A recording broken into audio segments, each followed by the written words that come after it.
Selamat pagi, anak-anak hebat. Assalamualaikum warahmatullahi wabarakatuh.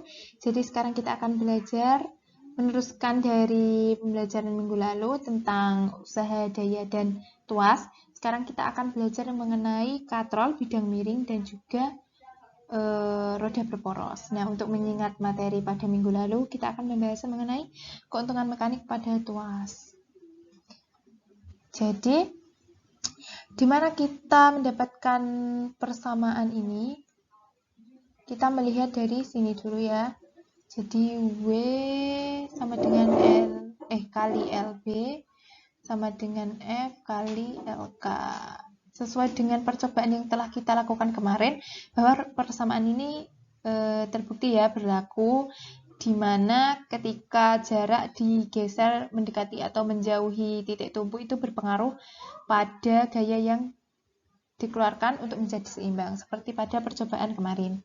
Nah, dari sini kita akan mendapatkan rumus jika F-nya pindah ruas, LB-nya juga pindah ruas, akan didapatkan rumus W per F sama dengan LK per LB.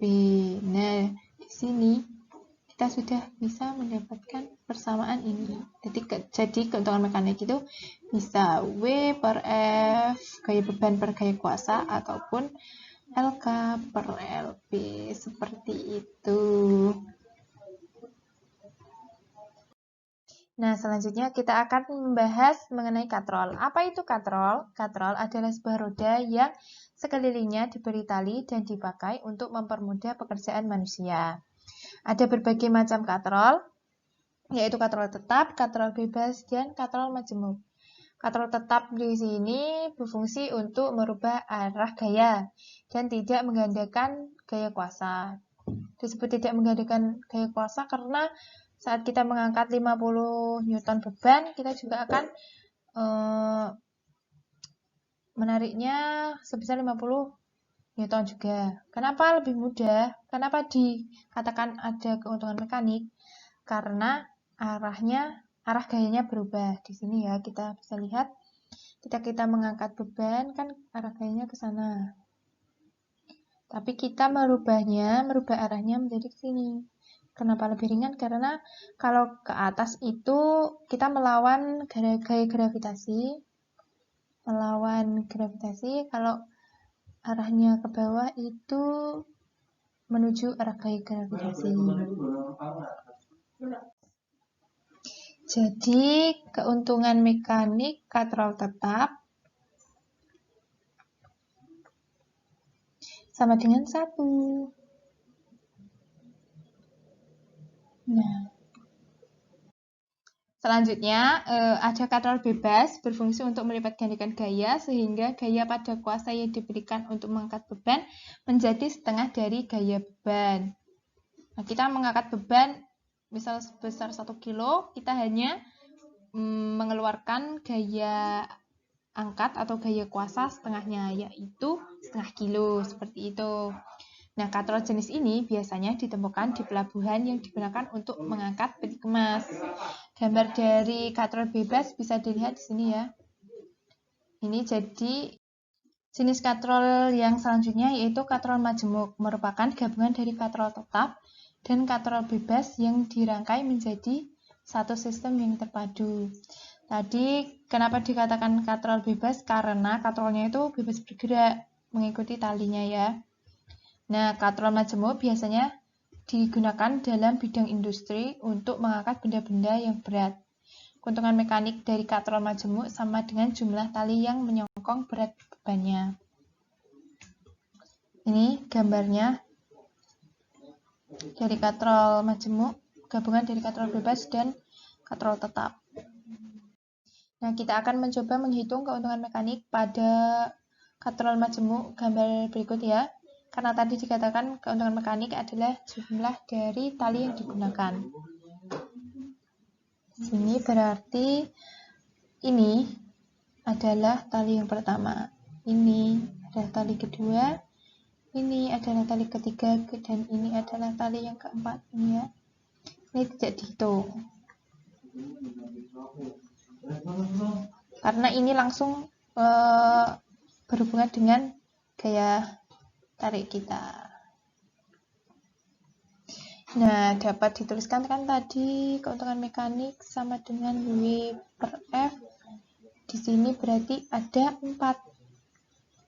Jadi, W per F sama dengan 4. Jika ditanyakan gaya kuasa, berarti F sama dengan 1 per 4W. Seperti itu.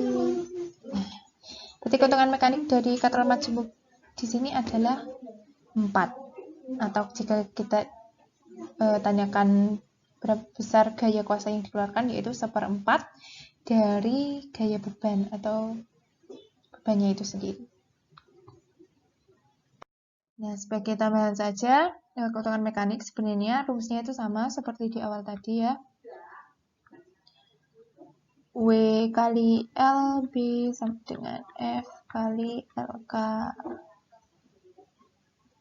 Nah, ini tuh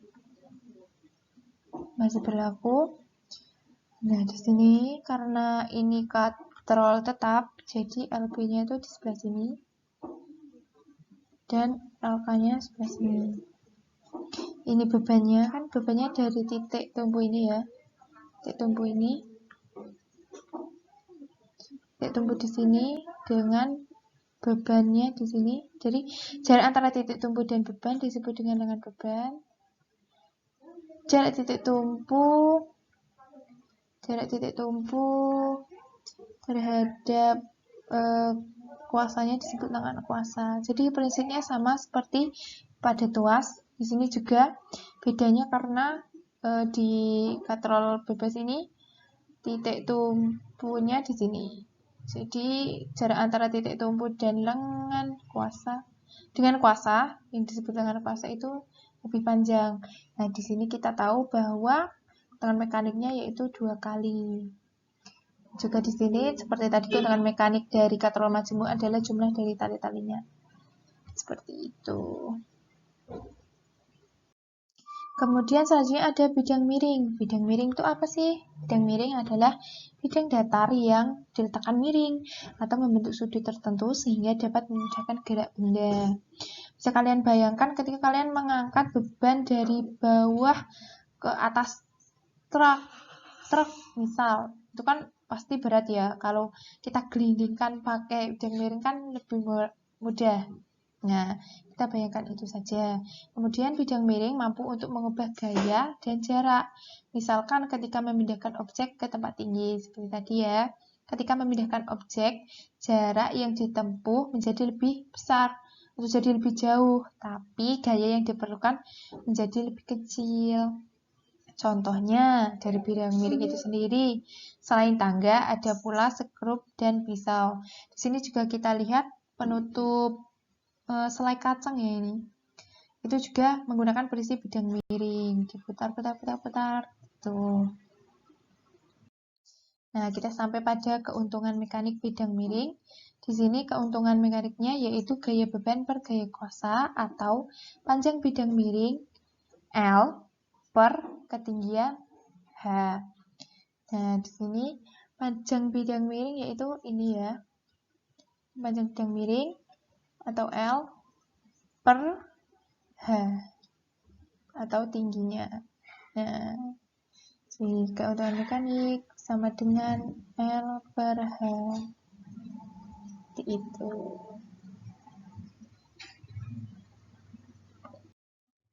Kemudian kita akan mencoba mengerjakan soal tentang bidang miring. Karena pembahasannya lebih sedikit, keuntungan mekanis pada bidang miring tersebut adalah tadi keuntungan mekanik sama dengan L per H. L per H itu 6 per 2. Jadi keuntungan mekaniknya adalah 3C. Pesawat sederhana jenis yang selanjutnya yaitu roda berporos. Nah, apa itu roda berporos? Roda berporos adalah pesawat sederhana yang terdiri atas poros yang melekat pada pusat roda yang lebih besar sehingga roda dan poros dapat berputar bersama-sama. Roda berporos memiliki fungsi untuk mempercepat gaya. Selain gear sepeda, contoh penerbangan pesawat sederhana jenis ini adalah kursi roda, mobil, dan juga sepatu roda. Nah, prinsip kerja pesawat sederhana juga ada pada tubuh kita loh. Di sini kita akan melihat kerja antara otot dan rangka manusia.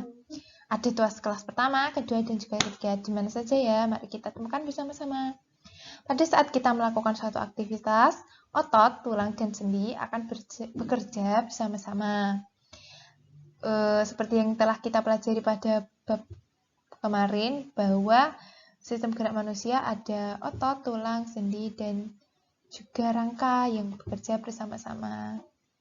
Prinsip kerja ketiganya seperti sebuah pengukit, di mana tulang sebagai lengan, sendi sebagai titik tumbuh, dan kontraksi atau relaksasi otot memberikan gaya untuk menggerakkan bagian tubuh. Kita bisa lihat di sini ada tuas kelas jenis pertama, yaitu saat kita menunduk. Nah, bebannya yaitu kepala kita. Ini beban. Titik tumbuh adalah leher, sendinya ya tadi, dan juga kuasa atau otot di sini di leher. Nah, jadi ini memenuhi pesawat sederhana tuas ya. Serupa. Untuk yang selanjutnya ada tuas kelas 2. Nah, saat kita berjinjit, titik tumbuh ada pada ujung dan juga ada ini titik tumbuh ya. Terus ada juga beban di sini. Bebannya adalah tumit kita. Dan ototnya di sini sebenarnya. Tapi ini ada pada ujung. Kuasa ini beban. Dan juga ada tos jenis ketiga, contohnya pada saat kita mengangkat barbar. Titik tumpunya ada di ujung, kuasanya berada di tengah, dan bebannya berada di ujung sini, bagian ujung yang lain. Nah, agar kalian lebih memahami, kalian bisa mencari bentuk-bentuk prinsip kerja pesawat sederhana ini pada bagian tubuh lainnya. Sekian saja pembelajaran pada hari ini. Terima kasih. Jika ada pertanyaan, kalian bisa tuliskan di kolom komentar, di Google Classroom, atau di bawah ini. Terima kasih semuanya. Wassalamualaikum warahmatullahi wabarakatuh. Selamat mengerjakan tugas selanjutnya dan selamat beraktivitas. Bye-bye.